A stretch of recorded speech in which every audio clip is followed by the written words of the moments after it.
sisengwavuma emkhosini omdala noma sengikhohlutho nje uqale nini lo lapha engwavu iminyaka nje sithi uNyamalanga kodwa nje lo wasenyokeni waqala ngo-1984 saqala lesigodlweni oSuthu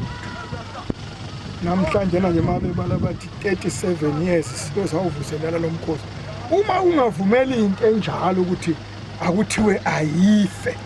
noma kayiphele isiqalekiso leso ngoba leminyaka emingaka lo mkhosi wenzeka ukhula uba namandla kusho ukuthi ubusisiwe uNkulunkulu ubusisiwe ngamakhosi ubusisiwe ngokhokho bethu ngoba yonke into eyenziwa iNgwenyama umoya wokuyenza uqhamuka empini yamakhosi njoba silapha namhlanje impi enkulu namhlanje yonke yesilo esikhotheme nezilo zonke isiko lesisilo esikhona esinaso namhlanje ofanele nazi ukuthi asinaso esinye esingabanga ngaso mina nje ngasho nje kuba uNonyanda angiyazi ke lensizwe phethe umshini iphathele nje ukuthi kungafanele ngikhethe ukufa kunokuthi ngaphathwa iNgwenyama engenaso isibusiso njengale ekhona namhlanje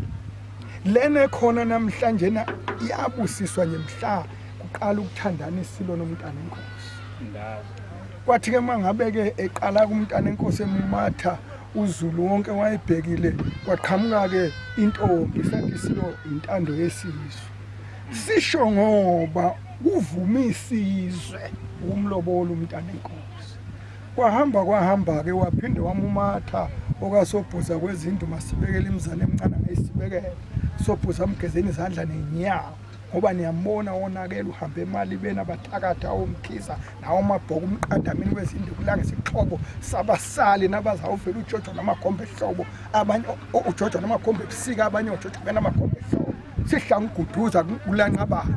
intake emnyama edlalele kwezinto izintaba udako lumhlophe olubuye namanzi asekolisha amanzi asekolisha amnandi anjengeindaba zakho Sobhuza ngoba neindaba zakho zimnandi ebantwini ijikijela lakithi elimkhona masindi lijikijele eBrasheya kwakwazamazama sikubulunga engilati nani balimbehlahla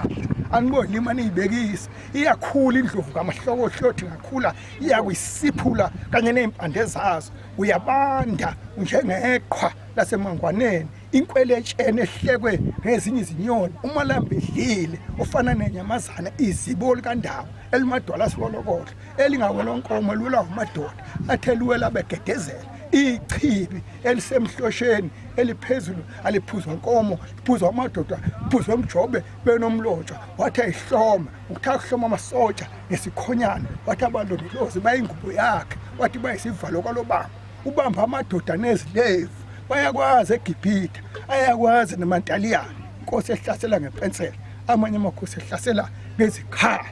inkosi enqobe ngothando kwanongoma yanqoba ngesigodlo kwesinye isigodi yanqoba ngegwalagwala kwelasemona ingqayizi vele ingubo emakhosi yazembathwa umuntu yembathwa Sobhuza kuphela umkhulu walensizwe okwathi ke mhlake iphuma wathiwa ke yathi Ngwenyama mesuzu sinqobile sukela ke ngalelo langa ke thina Zulu sazi ukuthi sesiphelele bathi ke beqala belandela ke bonke abantwana benkosi ke njengoba emva kwayo ukubafana kukhona umntwana ubamba indlovu kukhona umntwana ulungelo kukhona umntwana umandla esizwe kukhona umntwana usime ngayo lapha ke intombini kumntana enkosi wabusiswa ngayo nkosazana oqala umntwana intando yesizwe kwaseke kuzolandela umntwana unomkhosi kwase kulandela ke okugcina ubukhosi bemvelo abanqume esiswini sentombi kaSobhuza umntana enkosi indlovukazi yethu ehole yonke lemkhosi awukho umkhosi ngaphandle kwawelembe oqale ingakagani indlovukazi njengoba yagana ngo-1977 kwela kwaZulu akho ke yonke imikhosi lena nje eseniyazi ebiholwa isilo iqale esekhona yena futhi ngamanye amazwi vele yena wafikela ukuzolula isizwe nokukhumbuza isizwe okwakukhona kwaqedwa ngamaNgisi emva kwempi yaSondini lomhla ka4 kuJulayi. Ngakho-ke iNgwenyama isenzele konke thina, iwubambe wonke umhlaba iNgwenyama indala, alikhizwe yekulo, yabhikishelwa ngabantu ngisho bemhlophe ngisho kunhloboni, bephakamisa izandla bemukela inkosi yamaZulu. Ngakho lapha ikhona namanje isebukhanyeni kwezizwe zonke. Abantu bakwaZulu uma beqhela esihlalweni sobukhosi bayilethela nje amasho, kodwa ngisho ungafika eNgilandi uma uthi ngokwaZulu bayakukhombisa izithombe zeNgwenyama lene khothe, bakhombisa zeNgwenyama uhlonishwe njengoba bekhosi. Ngakho-ke kubantu abasha nani enisazosala kubaluleke kakhulu ukuthi umuntu abunaka ubukhosi. Njengoba nje ngixoxa le ndaba ifishanyana, kodwa kuyafika ngikhumbula wona amazwi eNgwenyama Sobhuza. Abantu yayigubha iminyaka ewu-82 iphila. Bapheleleke khona bonke omengameli, umengameli uKhawunda, omengameli uSamuel Mashela nabanye ngoba babeyikhonze kakhulu bonke omengameli bebephelela lapha. Ngisho owalapha kithi wayemele ubhekbhoda. Ithi iNgwenyama uSobhuza Maswazi nibobambelele ebukhosini benu, ngoba iNgwenyama iyozala iNgwenyama yathi konke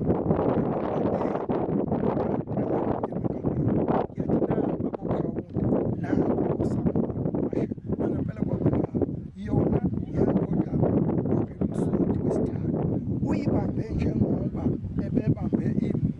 ngakho-ke nathi ayikho into ebalulekile ukuthi sihlale ebukhosini, ngoba iNgwenyama iyozala iNgwenyama okuyisibusiso ukuholwa ngento yayizona nanamuhla nakusasa. Izinto ezibalulekile lezo. Ngicabanga ukuthi mhlawumbe bambalwa-ke abaye bayinaka, abanye baye banake nje ukuthi ngiyadla ngoba ngiyadla endlini kwethu. Yini yona ubukhosi bungangenzelani ungazi ukuthi ukhuluma ngani.